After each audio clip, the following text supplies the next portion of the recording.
Guys, അപ്പോൾ ഇന്ന് രാവിലെ ഞാൻ പോകുന്നത് കോളേജിലേക്കാണ്. അപ്പോൾ ഇന്ന് കോളേജിലെത്തേക്കുള്ള വിശേഷങ്ങൾ നമുക്ക് കാണാം. അപ്പോൾ ഞാൻ നിൽക്കുന്നത് ബസ് സ്റ്റോപ്പിലാണ്. എൻ്റെ യഥാർത്ഥ ബസ് സ്റ്റോപ്പ് അപ്പുറത്താണ്. പക്ഷേ ഞാൻ എന്ന് സ്ഥിരമായിട്ട് ആ സ്റ്റോപ്പിൽ നിൽക്കുന്നതുകൊണ്ട് തന്നെ അവിടെ എനിക്ക് ബസ് നിർത്തി തരും. എൻ്റെ വീടിൻ്റെ അടുത്താണ് ബസ് സ്റ്റാൻഡ്. അതുകൊണ്ട് തന്നെ ബസ്സിൽ കയറുമ്പോൾ തന്നെ എനിക്ക് സീറ്റ് കൺഫേം ആണ്.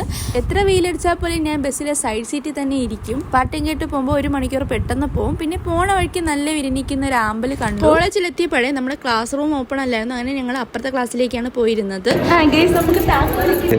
ലോക്കിന്റെ ജമ്പർ അവിടെ കണ്ണു കാണാൻ പയ്യ. എനിക്ക് കണ്ണ് കണ്ടുകൂടാന്ന് പറയുന്നത്. എന്നിട്ട് ഞാൻ കണ്ടുപിടിച്ചു. ഇതിന് കാണിക്കുന്ന ഒരു കാര്യം എല്ലാം കൂടി ഇട്ട് തുറന്നു കണ്ണ് കാണുന്നില്ല. ഇതാണ് തോന്നുന്നു നമ്മുടെ പ്രതീക്ഷ കൈവിടാൻ നോക്കാം.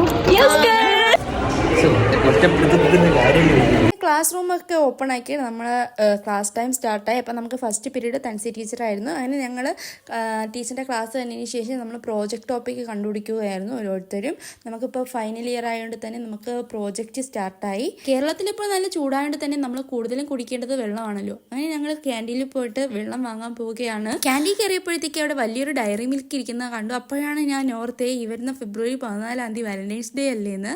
ഇപ്പോൾ നല്ല ചൂടായതുകൊണ്ട് തന്നെ ഇപ്പോൾ ഇവിടെ എല്ലാവരും വന്ന് വെള്ളം കുടിക്കുന്നത് കാണാം.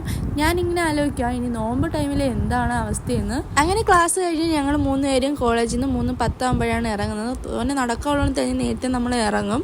അങ്ങനെ ഞാൻ ബസ്സിൽ നിന്ന് കുറച്ച് നേരം ഉറങ്ങും. 1 മണിക്കൂർ എനിക്ക് യാത്രയുണ്ട് വീട്ടിൽ പോകാൻ. അങ്ങനെ ഞാൻ വീടെത്തി നടക്കുവാണ്. അപ്പോൾ വീടെത്തിയ ഒരു കട്ടനിക്ക് കുടിച്ചു. അങ്ങനെ നിങ്ങൾക്ക് വീഡിയോ ഇഷ്ടമായാൽ നിങ്ങൾ സപ്പോർട്ട്, ലൈക്ക്, സബ്സ്ക്രൈബ് ചെയ്യാൻ മറക്കല്ലേ. Okay, by.